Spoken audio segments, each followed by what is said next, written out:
یا سیدی یا رحمت للعالمین، الصلاة والسلام علیک یا سیدی یا رسول اللہ وعلی آلک واصحابک یا سیدی یا رحمت للعالمین، نحمدہ ونصلی ونسلم علی رسولہ الکریم، اما بعد فاعوذ باللہ من الشیطان الرجیم، بسم اللہ الرحمن الرحیم، انما یرید اللہ لیذہب عنکم الرجس اہل البیت ویطہرکم تطہیرا، وقال فی مقام آخر قل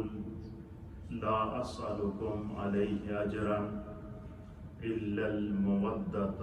فی القربى۔ صدق اللہ مولانا العظیم۔ حضرات محترم، محرم الحرام کا بابرکت مہینہ، یہ اسلامک سال کا پہلا مہینہ ہے۔ جتنی انسانی تاریخ قدیم ہے اتنی ہی اس مہینے کی تاریخ قدیم ہے، اور جتنا اس کائنات کو اللہ تعالیٰ نے جب سے عدم سے وجود عطا فرمایا ہے، تو تاریخ کائنات میں محرم الحرام کا نام آتا ہے، کیونکہ اللہ تعالیٰ نے جو بھی مخلوق پیدا کی ہے اس کے لیے کچھ مخصوص ایام، مخصوص دن، مخصوص مہینے رکھے ہیں، اور اس پوری کائنات کے لیے بلکہ تخلیق انسانیت کے لیے اللہ رب العالمین نے جس دن کا انتخاب کیا وہ 10 محرم الحرام ہے۔ یعنی اللہ کے حبیب علیہ السلام کے ارشاد کے مطابق سرکار نے فرمایا کہ انسان اول حضرت سیدنا آدم علیہ نبینا علیہ السلام کو اللہ نے جب خلق کیا، پیدا فرمایا اور ان کو عدم سے وجود عطا فرمایا، تو وہ 10 محرم الحرام کا دن تھا۔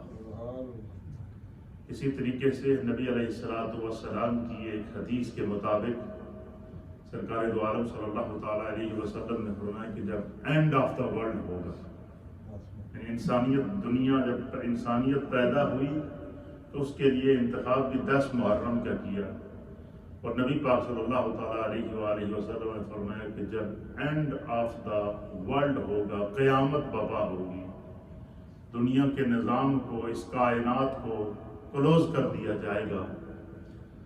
عالم دنیا کو ختم کر کے عالم برزخ قیامت تک کے لیے قائم کر دیا جائے گا،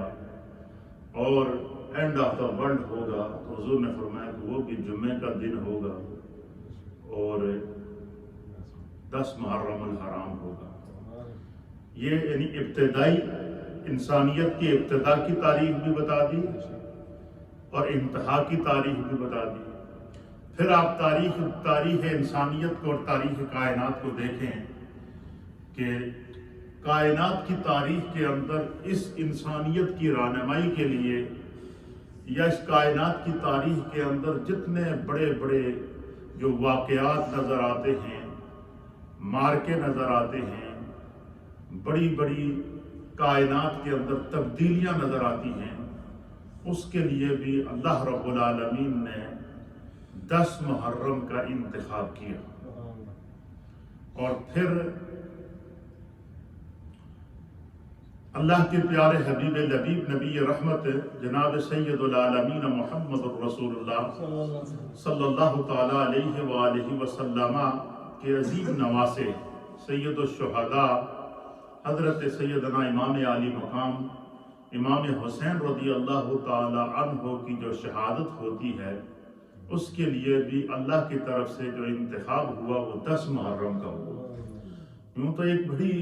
عجیب تاریخ ہے اس کی، اور بڑے بڑے واقعات اس کے اندر ملتے ہیں، لیکن جو 10 محرم کے دن کو جو شہرت اور 10 محرم الحرام کے دن کو جو دوام، اور 10 محرم الحرام کے دن کو جو کائنات عالم کے لیے ہمیشہ کے لیے جو راسخ ہو گیا ہے، اس دن کو قیامت تک آنے والی نبی پاک کی امت کو یہ شہادت امام علی مقام امام حسین رضی اللہ تعالیٰ عنہ کو اللہ تعالیٰ نے ایسی قبولیت عطا فرمائی کہ اتنے بڑے تاریخی نوادرات، تاریخی واقعات اور تاریخ انسانیت اور تاریخ کائنات اور ابتدائے کائنات اور انتہائی کائنات کو اس 10 محرم کے ساتھ وابستہ ہونے کے باوجود حضرت سیدنا امام علی مقام امام حسین رضی اللہ تعالیٰ عنہ اور شہدائے کربلا کی شہادتوں کو اور ان کے تذکرے کو 10 محرم کے دن کے لیے جو دوام ملا ہے، اس کی علماء اور محدثین نے لکھا ہے کہ اس کی وجہ کیا ہے۔ فرمایا اس کی وجہ یہ ہے کہ اللہ تعالیٰ نے امام حسین رضی اللہ تعالیٰ عنہ کی قربانی کو اپنے بارگاہ میں قبول کر لیا۔ یہاں تک حضرت شیخ عبدالحق محدث دہلوی رحمۃ اللہ علیہ نے بڑی ایمان افروز بات لکھی ہے۔ آپ فرماتے ہیں کہ سیدنا امام علی مقام حضرت امام حسین رضی اللہ تعالیٰ عنہ نے جو اللہ کے دین کے لیے اپنے آپ کو قربان کیا اور اپنی گردن کو، اپنے سر کو اپنے تن سے جدا کر کے نبی پاک کے دین کو جو بچایا، اور نہ صرف اپنی قربانی پیش کی بلکہ اس کے لیے اپنے نوجوان علی اکبر کی قربانی پیش کی، اس کے لیے اپنے 6 ماہ کے علی اصغر کی قربانی پیش کی، خواتین نے قربانی پیش کی، 72 نفوس نے وہاں پر اپنی قربانی پیش کی، اور ان 72 نفوس کے خون سے جو کربلا کی مٹی رنگین ہوئی، اس کو رب کریم کی بارگاہ سے جو درجہ قبولیت عطا فرمایا گیا۔ حضرت شاہ عبدالحق محدث دہلوی نے بڑی ایمان افروز بات لکھی ہے، اور یہ جو اولیاء اللہ ہوتے ہیں، ائمہ دین متین ہوتے ہیں، جن کو خدا نے جو ہے وہ علم نافع عطا کیا ہوتا ہے، وہ جب کسی بات کا نچوڑ نکالتے ہیں نا، تو وہ پھر سننے والوں کے، پڑھنے والوں کے دلوں کے اندر کیا ہو جاتی ہے؟ نقش ہو جاتی ہے۔ اس کی وجہ یہ ہے کہ اسی لیے ڈاکٹر علامہ محمد اقبال رحمۃ اللہ علیہ نے اس طرف اشارہ دیا ہے کہ دل سے جو بات نکلتی ہے اثر رکھتی ہے، پر نہیں طاقت پرواز مگر رکھتی ہے۔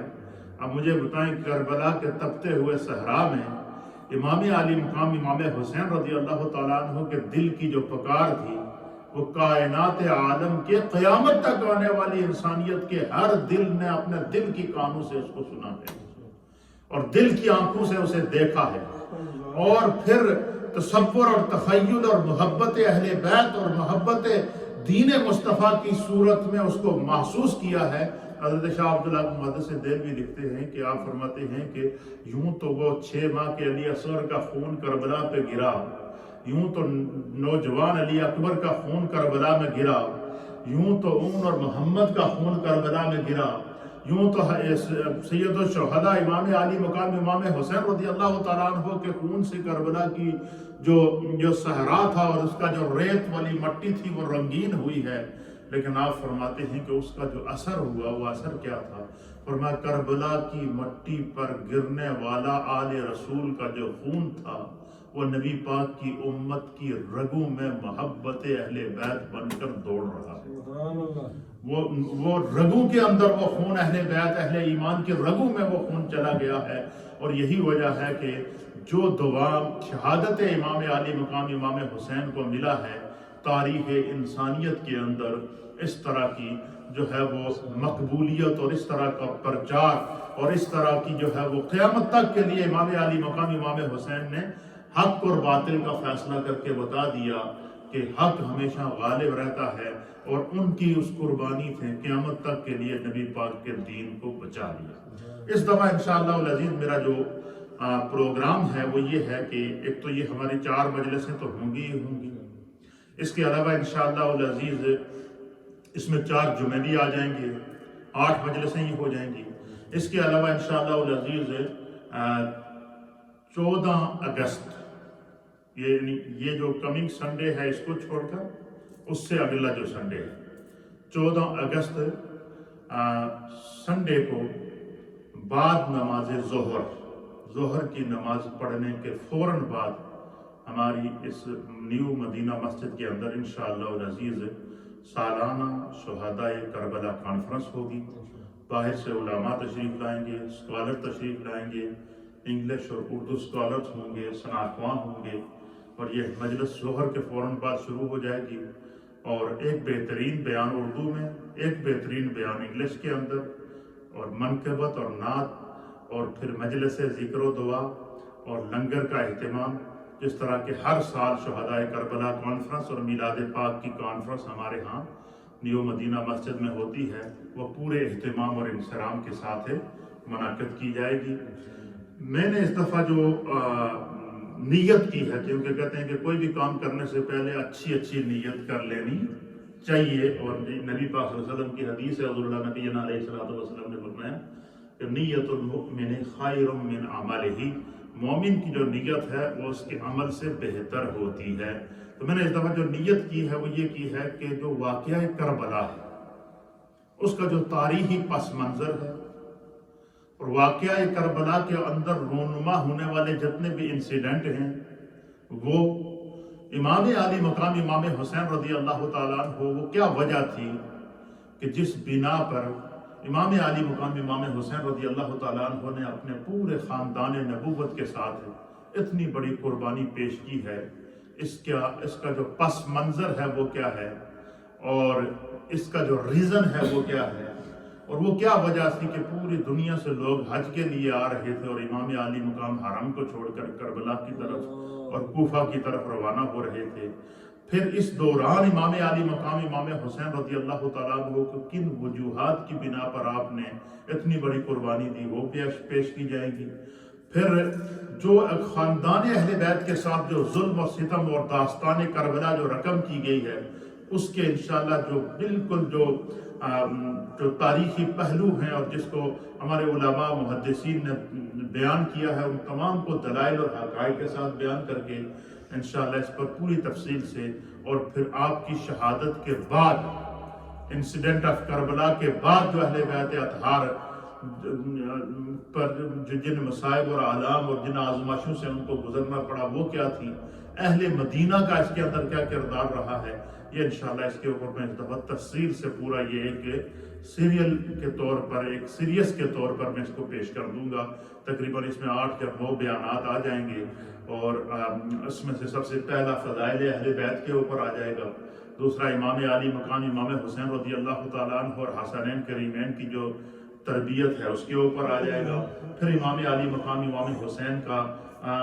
کی جو قربانی ہے، اور کربلا کے مارکے کے تک پہنچنے کے لیے آپ کو کن مراحل سے گزرنا پڑا، اس پر انشاءاللہ تمام حقائق اور دلائل اور شواہد کی صورت میں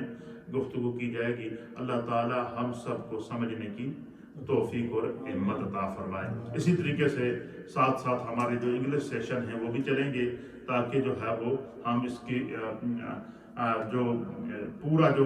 انسیڈنٹ آف کربلا ہے اس کو سمجھ سکیں۔ سب سے پہلے قرآن حکیم فرقان مجید میں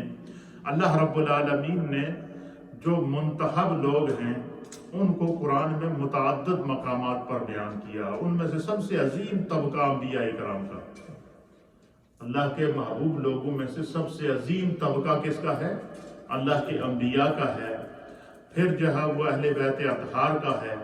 نبی پاک کے صحابہ کا ہے، اولیاء کاملین کا ہے، اور اسی طریقے سے جو ہے وہ قیامت تک کے لیے اللہ تعالیٰ نے اس انسانیت کی ہدایت اور رہنمائی کے لیے کسی نہ کسی صورت میں جو ہے وہ اپنے محبوب کے امتیوں کو، علماء کو، ائمہ کو، اولیاء کو منتخب کیا ہے جو امت کی رہنمائی کرتے رہیں گے۔ اور آپ دیکھیں کہ ہم نے وہ دور نہیں پایا، آج سے 1400 سال، 1444واں سال شروع ہو چکا ہے، 1400 اور 44 ایئر گزر چکے ہیں، لیکن آج بھی امت دین کے احکام سے واقف ہے، انسیڈنٹ آف کربلا سے واقف ہے۔ پھر اسی طریقے سے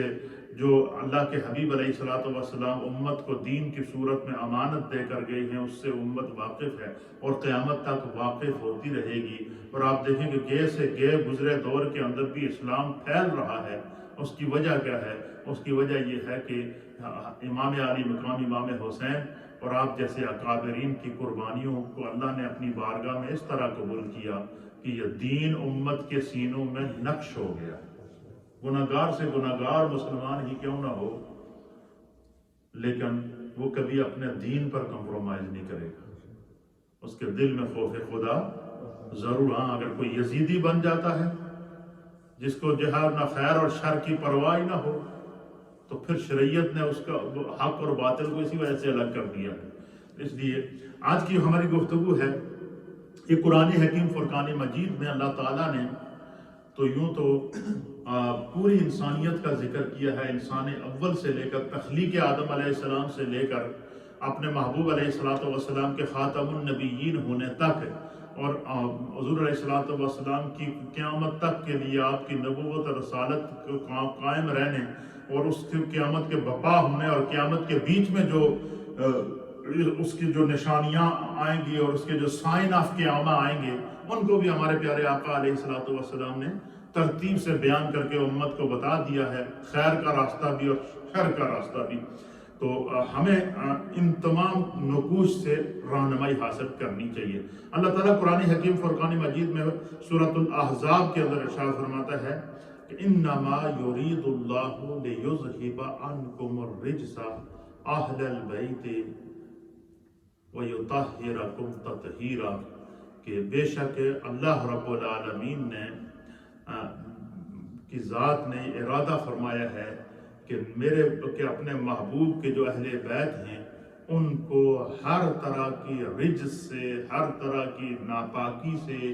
ہر طرح کی کمزوری سے اور ہر طرح کی کجیز کو اللہ تعالیٰ ان سے دور فرما دے. تو اس آیت کو آیت تطہیر کہتے ہیں. 22واں پارہ ہے، سورۃ الاحزاب ہے، اور اس آیت کو کیا کہتے ہیں؟ آیت تطہیر کہتے ہیں. اور آیت تطہیر کا معنی کیا ہے؟ یہ سورہ نمبر 33 ہے اور اس کی آیت نمبر 33. اس آیت تطہیر کا معنی یہ ہے کہ اس آیت کے اندر اللہ تعالیٰ نے نبی پاک صلی اللہ تعالیٰ علیہ وآلہ وسلم کی اولاد یعنی حسنین کریمین اور سیدہ کائنات اور مولائے کائنات، اور پھر آگے حسنین کریمین کی جو نسل چلی ہے قیامت تک کے لیے، ان کے اور کے فضائل اور مناقب کو بیان کرتے ہوئے اللہ تعالیٰ نے یہ بیان کر دیا کہ جو نبی کی اولاد ہے اللہ تعالیٰ نے ان سے ظاہری نجس کو دور کر دیا ہے، ان کو پاک کر دیا ہے. تو یہاں اللہ تعالیٰ نے اہل بیت اطہار کی محبت کو، ان کی عظمت کو، ان کی پاکیزگی کو بیان فرمایا. دوسرے مقام پر فرمایا کہ قل، اے میرے محبوب آپ فرما دیجئے. کیا فرما دیجئے؟ فرمایا کہ آپ فرما دیجئے کہ لا اسألکم علیہ اجرا. میرے محبوب کہ آپ دنیا والوں کو، اپنی امتوں سے کہہ دیجئے کہ تمہیں جو خدا نے نعمتیں دی ہیں، دین دیا ہے،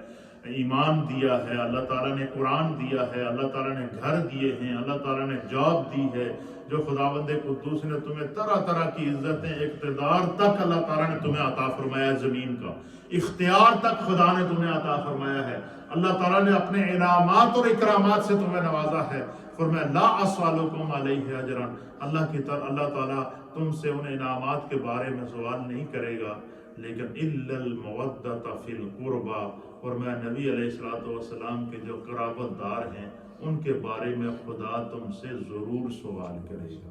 اس لیے اپنے سینے کے اندر آل مصطفیٰ اور نبی علیہ السلام کی آل کی محبت کو رکھنا یہ ایمان کا تقاضا ہے. اور یہی وجہ ہے کہ نبی علیہ السلام نے فرمایا کہ کوئی منافق علی سے محبت کر ہی نہیں سکتا، علی سے محبت وہی کرے گا جو مومن ہوگا. اس لیے یہ ہم سب کو ان چیزوں کا سمجھ. اب چند ان آیات کے جب یہ آیات نازل ہوئی تو اللہ کے حبیب علیہ السلام نے ان آیات کی خود تشریح فرمائی. مثلا یہ سورۃ الاحزاب کی جو آیت ہے، حضرت عمر بن ابی سلمہ ربیب النبی صلی اللہ تعالیٰ علیہ وآلہ وسلم، حضرت عمر بن ابی سلمہ رضی اللہ تعالیٰ عنہ فرماتے ہیں کہ قال، آپ فرماتے ہیں کہ لما نزلت هذه الآیہ، کہ جب یہ آیت انما یرید اللہ لیذھب عنکم الرجس، جب یہ آیت نازل ہوئی تو آپ فرماتے ہیں کہ نبی علیہ السلام پر جب یہ آیت نازل ہوئی تو اس وقت حضور علیہ نبی علیہ السلام فی بیت ام سلمہ، بس سرکار دو عالم صلی اللہ تعالیٰ علیہ وسلم اس وقت ام المؤمنین سیدہ ام سلمہ رضی اللہ تعالیٰ عنہا کے گھر میں تشریف فرما تھے۔ اب مجھے بتائیں ان گھروں کا کیا عالم ہوگا امہات المؤمنین کے سرکار کسی گھر میں جائیں اس پر قرآن نازل ہونا شروع ہو جائے، کیا وہ منظر ہوگا کہ اللہ کی طرف سے رحمت ان گھروں کے اندر نازل ہوتی تھی۔ تو جس وقت یہ آیت نازل ہوئی جس کو اہل بیت اطہار کی پاکی میں جس آیت کو اللہ تعالیٰ نے جس آیت میں اللہ تعالیٰ نے اہل بیت اطہار کی پاکی کو بیان فرمایا، تو اس وقت حضور علیہ السلام فی بیت ام سلمہ تھا، آپ ام سلمہ رضی اللہ تعالیٰ عنہا کے گھر میں تشریف فرما تھے، اور جیسے ہی یہ آیت نازل ہوئی فدعا، اس آیت کے نازل ہونے کے بعد نبی علیہ السلام نے ندا دی، بلایا، پکارا۔ دعا کا معنی پکارنا ہوتا ہے، یہ کہتے ہیں فلاں بندہ دعا مانگ رہا ہے، تو یہ بندہ پکار رہا ہوتا ہے اپنے رب کی بارگاہ کے اندر، التجا کر رہا ہوتا ہے۔ اور دعا کا ایک معنی بلانا بھی ہے، دعا کا ایک معنی اعلان کرنا بھی ہے، دعا کا ایک معنی متنبع کرنا بھی ہے، دعا کے مختلف معنی ہیں۔ تو فرماتے ہیں کہ جب یہ آیت نازل ہوئی، حضرت عمر بن ابی سلمہ فرماتے ہیں کہ جب یہ آیت نازل ہوئی تو اس وقت نبی علیہ السلام فی بیت ام سلمہ، حضرت سیدہ ام سلمہ کے گھر پہ تھے۔ فدعا فاطمہ، تو آیت کے نازل ہونے کے فوراً بعد اسی وقت سرکار دو عالم صلی اللہ تعالیٰ علیہ وسلم نے سیدہ کائنات سیدہ طیبہ طاہرہ فاطمہ بنت رسول اللہ صلی اللہ تعالیٰ علیہ وآلہ وسلم کو آواز دی۔ حضرت سیدہ کائنات کو کیا کر دیا آپ نے؟ آواز دی۔ وحسناً، اور امام علی مقام امام حسن کو بھی آواز دی۔ پہلے سیدہ فاطمہ کا نام لیا، پھر امام علی مقام امام حسن مجتبیٰ کا نام لیا، وحسیناً، اور پھر امام علی مقام حضرت سیدنا امام حسین رضی اللہ تعالیٰ عنہ کا۔ اب مجھے بتائیں کہ آپ اس منظر کو ذرا غور کریں کہ قرآن کی آیت نازل ہو رہی ہے، وحی نازل ہو رہی ہے، اور وحی کے نزول کے ساتھ ساتھ پھر سرکار آواز دے رہے ہیں، اور آواز دے کر آپ نے سیدہ کائنات سیدہ فاطمہ رضی اللہ تعالیٰ عنہ سلام اللہ علیہا کو بلایا، اور امام حسن مجتبیٰ کو بلایا، وحسین، اور امام علی مقام امام حسین کو بلایا۔ فَجَلَّ لَهُمْ بِقَصَائِي، تو پھر سرکار دو عالم صلی اللہ علیہ وسلم نے جو آپ نے اپنے اوپر چادر اوڑی ہوئی تھی، وہ چادر جس کے بارے میں اللہ تعالیٰ قرآن میں فرماتا ہے کہ یا ایھا المزمل، اللہ اکبر، چادر اوڑھ کر اپنے رب کی آدھی رات اور پوری رات قیام کرنے والے میرے محبوب۔ تو سرکار دو عالم صلی اللہ علیہ وسلم جو چادر اوڑھتے تھے، سرکار دو عالم صلی اللہ علیہ وسلم جو کمل اوڑھتے تھے بستر کے اوپر، اللہ نے اس کمل کو بھی قرآن میں وحی کے ذریعے بیان فرمایا۔ تو جس نبی کی نسبت اگر چادر کے ساتھ ہو جائے تو خدا اس کو متبرک بنا دے، جس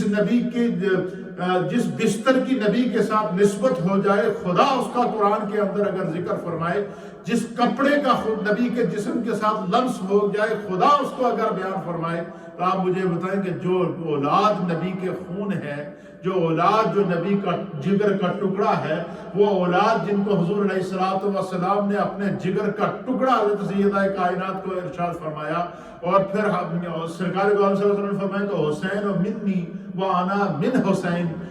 حسین مجھ سے ہے اور میں حسین سے ہوں۔ تو حضور علیہ السلام جس پاک اولاد کو اپنے جسم کا حصہ قرار دے دیں، ایک تو ہوتی ہے کہ جسم کے ساتھ مس کرنے والی چیز کا، جس چیز نے نبی کے جسم کو چھو لیا اس کا اتنا بڑا مقام ہے، اور جو پارٹ آف دا باڈی ہو اس کا کیا مرتبہ ہوگا، اس کا کیا مقام ہوگا۔ اسی لیے اہل بیت اطہار کی محبت کو قرآن کے ان آیات کی روشنی کے اندر ہمارے مفسرین نے لکھا ہے کہ وہ امت پر واجب ہے کہ ہر حال میں اہل بیت اطہار کی جو ہے وہ تعظیم اور توقیر کی جائے۔ تو یہاں پر کیا فرمایا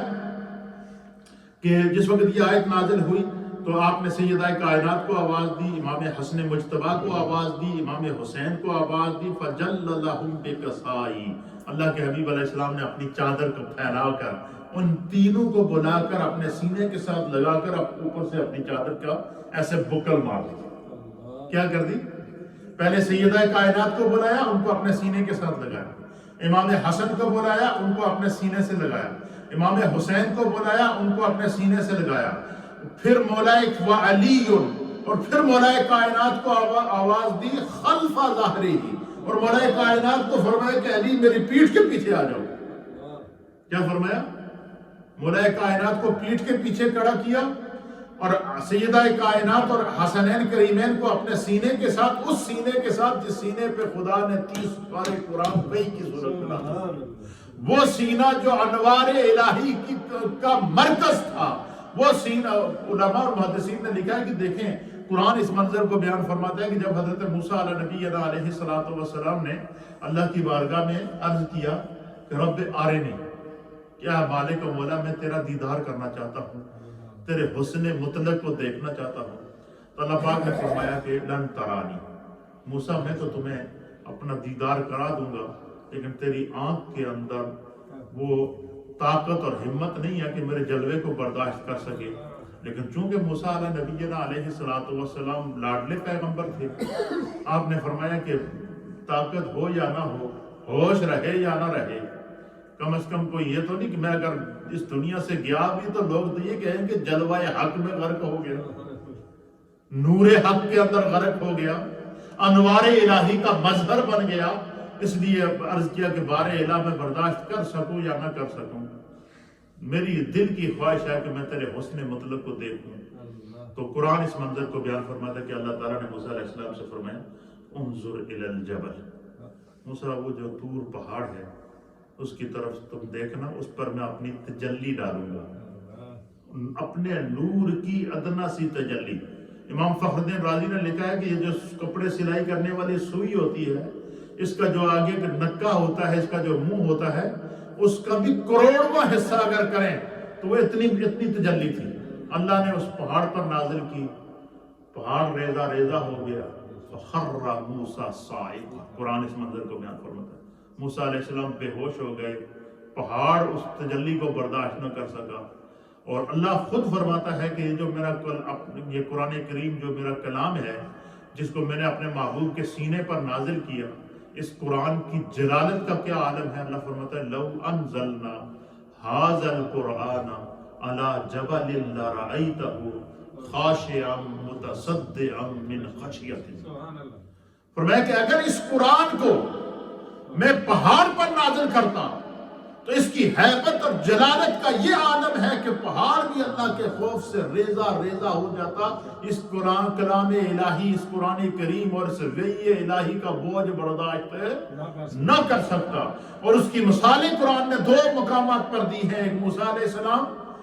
کو جب کوہ طور پر تجلی ڈال کر دی ہے کہ جلوہ حق جب ہوتا ہے تو اس کی طاقت کا کیا عالم ہوتا ہے، اور دوسرا بیان کر دیا کہ یہ جو اللہ کا کلام جو مصطفیٰ کے سینے پہ اتر رہا ہے، میرے محبوب کو اپنے جیسا نہ سمجھنا، میرے محبوب کے سینے کو اپنے جیسا سینہ نہ سمجھنا، بلکہ وہ میرا محبوب تو انوار الہی کا میرے محبوب کا سینہ تو انوار الہی کا مظہر ہے۔ تو پھر کیا ہوا؟ تو فرمایا کہ اس پہاڑ پر اگر ہم قرآن کو نازل کرتے تو وہ ریزہ ریزہ ہو جاتا۔ تو علماء اور محدثین نے لکھا ہے کہ یہ جو پوری کائنات، یہ سورج کے اندر جو روشنی موجود ہے، چاند کے اندر جو چمک موجود ہے، کائنات کے اندر جو حسن موجود ہے، اس پوری کائنات کی جو سانسیں چل رہی ہیں، فرمایا یہ میرے مصطفیٰ کریم کے سینے سے چھنی ہو کر اس کائنات کو روح ملی ہوئی ہے، اس کائنات کو سانسیں ملی ہوئی ہیں۔ چاند کو جو روشنی ملی ہے مصطفیٰ کے سینے سے نکلے ہوئے نور کی ایک کرن ہے۔ سورج کو جو روشنی ملی ہے یہ میرے مصطفیٰ کریم کے سینے سے نکلے ہوئے نور کی ایک کرن ہے۔ ورنہ اگر ڈائریکٹ اللہ کا نور چاند کو پہنچتا یا سورج کو پہنچتا یا اس کائنات کو پہنچتا تو وہ اس کو برداشت نہیں کر سکتی۔ اور قرآن نے اس منظر کو بطور ایگزامپل، بطور تمثیل، بطور مثال بیان فرمایا ہے۔ تو فرمایا کہ یہ جو پوری کائنات کو جو اللہ کی طرف سے جو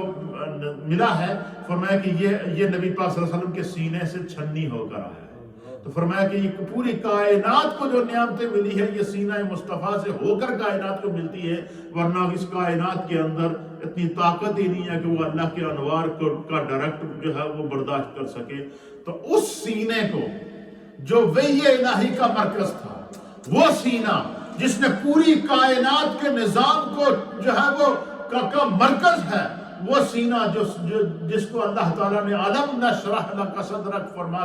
فرمایا رب نے اس سینے کو اتنا کشادہ کیا ہے کہ اس کے اندر 7 زمینوں کے خزانے موجود ہیں، اس کے اندر 7 آسمانوں کے علوم موجود ہیں، اس کے اندر جنت کے علوم موجود ہیں، اس کے اندر خداوند قدوس کی ساری نعمتیں موجود ہیں، اور یہیں سے کائنات کو تقسیم کیا جاتا ہے۔ یہی وجہ ہے میرے مصطفیٰ نے فرمایا کہ واللہ یؤتی وَأَنَا قَاسِمٌ، حضور نے فرمایا میرا رب میں نے عطا کرتا ہے، میں پوری کائنات کو تقسیم کرتا ہوں۔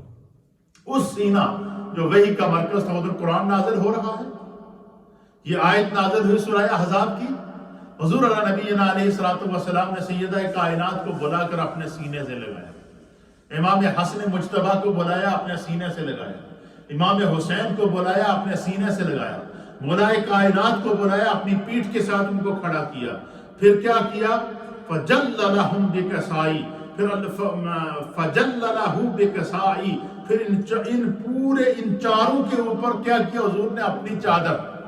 اپنی چادر کے اندر سرکار نے لے کر اس طرح بکل مار کر ان کو چاروں کو چادر کے اندر چھپا لیا، اور چھپانے کے بعد پھر اللہ کے حبیب علیہ الصلوۃ والسلام نے اللہ کی بارگاہ کے اندر دعا کی، اللہم ہؤلاء اہل بیتی، اے میرے مالک، اے جو نفوس، یہ فاطمہ، یہ حسن، یہ حسین، یہ علی، جن کو میں نے چادر کے نیچے لے لیا ہے، اے اللہ یہ میرے اہل بیت ہیں، فَأَذْهِبْ عَنْهُمُ الرِّجْسَ وَطَهِّرْهُمْ تَطْهِيرًا، اے اللہ ان سے ہر طرح کی ناپاکی کو دور کر کے ان کو پاک کر دے، یہ دعا تیرا حبیب تجھ سے مانگ رہا ہے۔ تو اللہ تعالیٰ نے بھی ان کی پاکی کو بیان فرمایا،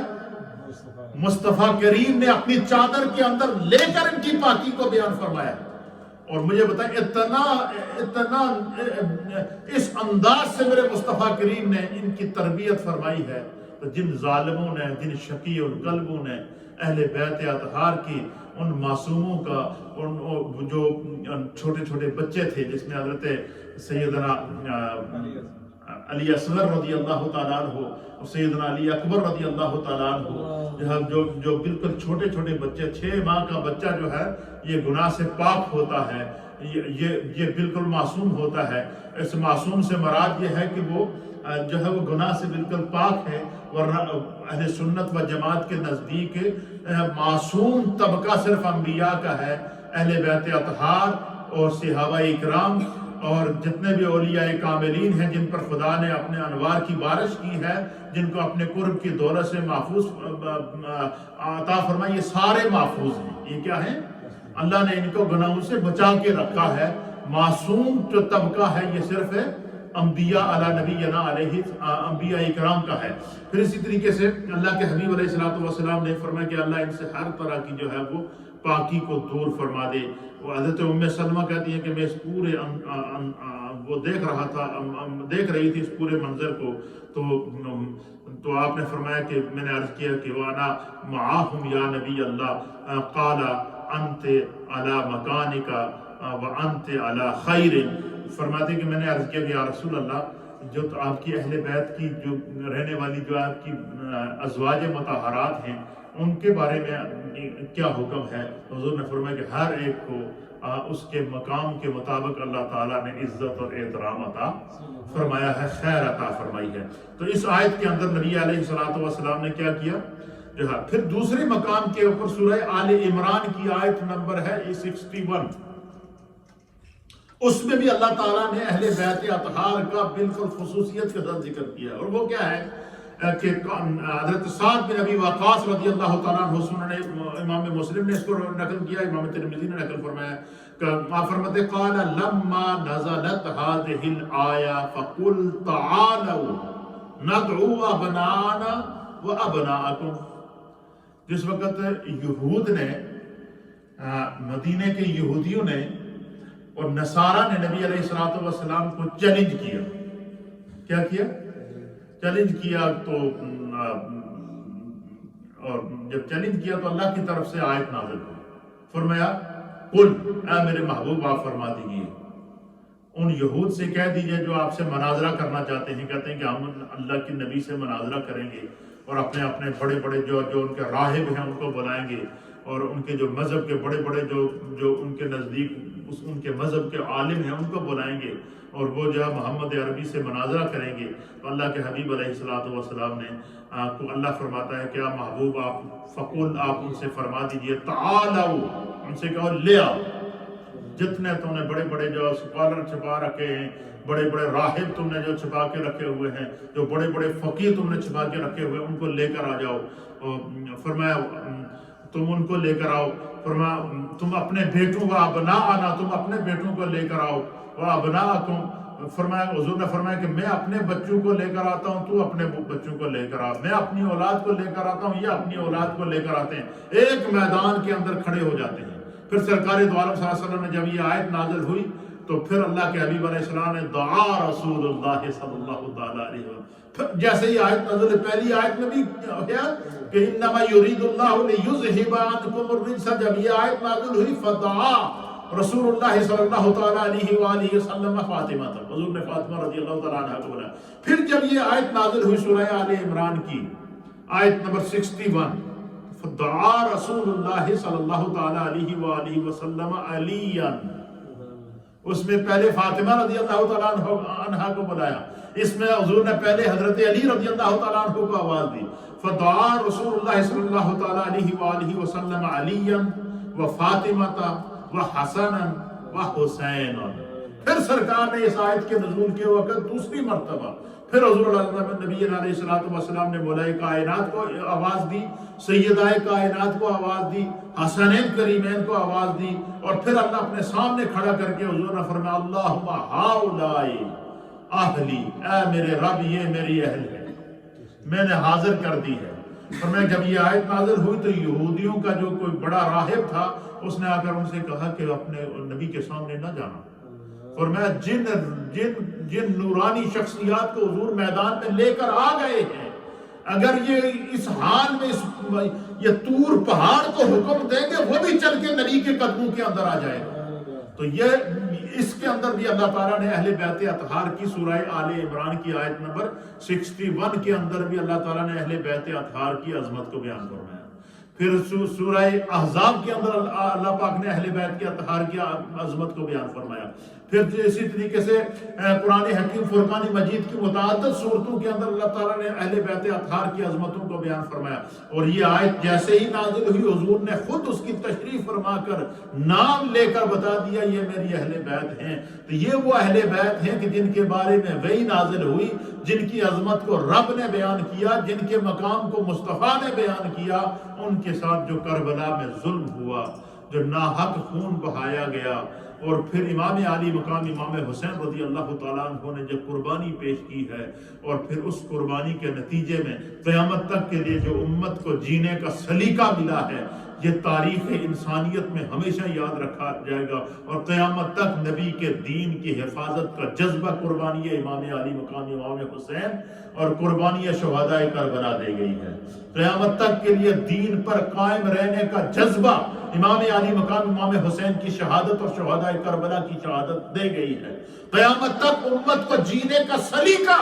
جو ہے وہ امام علی مقام امام حسین کی شہادت دے گئی ہے۔ قیامت تک کے لیے دین کی حفاظت کا جذبہ جو ہے وہ امام علی مقام امام حسین کی شہادت دے گئی ہے۔ یہی وجہ ہے کہ آج کے گزرے دور کے اندر بھی اگر آپ فلسطین کے اندر موجود مظلوموں سے پوچھیں گے کہ تمہیں یہ حوصلہ کس نے دیا کہ اسرائیل کے ٹینکوں کے سامنے تم کھڑے ہو جاتے ہو، توپوں کے سامنے تم کھڑے ہو جاتے ہو، بمباری کے سامنے تم کھڑے ہو جاتے ہو، کشمیر کے مظلوموں سے اگر آپ پوچھیں گے کہ تمہیں یہ حوصلہ کس نے دیا ہے کہ تمہارے سامنے 10 لاکھ انڈین ظالم آرمی کھڑی ہے اور وہ ان کے سامنے تم سینہ سپر ہو کر کھڑے ہو، ہر طرف سے ایک ہی آواز آئے گی، یہ جذبہ ہمیں حسین سکھا گئی، یہ جذبہ ہمیں علی اصغر سکھا گئی، یہ جذبہ ہمیں ننھے 6 ماہ کے علی اصغر نے سکھایا ہے۔ یہ کشمیر کے بچوں سے پوچھو، فلسطین کے بچوں سے پوچھو کہ تمہیں یہ جذبہ کس نے دیا ہے، وہ حضرت امام علی اصغر کا اسوہ پیش کرتے ہوئے نظر آئیں گے۔ کشمیر اور فلسطین کے نوجوانوں سے پوچھو کہ تمہیں یہ جوانیاں قربان کرنے کا جذبہ کس نے دیا ہے، وہ بھی یہی کہتے ہوئے نظر آئیں گے ہمیں نوجوان علی اکبر اپنے قربانی پیش کرتے ہوئے جذبہ دے گیا ہے۔ اللہ اکبر۔ ہر عمر کے شخص سے پوچھو کہ تمہیں یہ جذبہ کس نے دیا، وہ یہی بتائیں گے کہ حسین کی قربانی اور حسین اور شہداء کربلا، امام علی مقام امام حسین کا کربلا میں بہنے والا خون، حضرت امام علی اصغر 6 ماہ کے ننھے علی اصغر کا بہنے والا خون، نوجوان علی اکبر کا بہنے والا خون، 72 شہداء کا بہنے والا، کربلا کے تپتے ہوئے صحرا کے اندر بہنے والا جو خون ہے، وہ آج بھی امت کی رگوں کے اندر جذبہ جہاد لے کر دوڑ رہا ہے۔ وہ آج بھی امت کی رگوں کے اندر دین کے محافظ کے طور پر دوڑ رہا ہے۔ وہ آج بھی امت کے اندر باطل کے سامنے نہ جھکنے کا جذبہ دے کر دوڑ رہا ہے۔ وہ خون آج بھی امت کی رگوں کے اندر جو ہے وہ باطل کے خلاف سینہ سپر ہو کر رہنے کا جذبہ اور دین پر قائم رہنے کے اور سنت مصطفیٰ کی حفاظت کا جذبہ سکھا گیا ہے۔ خداوند قدوس ہم سب کو جو ہے وہ اس جذبے کو سمجھنے کی توفیق عطا فرمائے۔ یہ فضائل اہل بیت تھے جو 2 احادیث اور 3 آیات کی صورت میں نے آپ کے سامنے پیش کیے ہیں، اور انشاءاللہ العزیز آگے یہ سلسلہ کلام جاری رہے گا جس میں تربیت امام علی مقام اور امام علی مقام امام حسین کو سرکار نے کربلا کے لیے تیار کیا تھا۔ یہ سارے انشاءاللہ واقعات تفصیل کے ساتھ تاریخ کے اور حقائق اور قرآن و حدیث کی روشنی میں آپ کی خدمت میں پیش کیے جائیں گے۔ اللہ ہمیں دین سمجھنے کی توفیق دے۔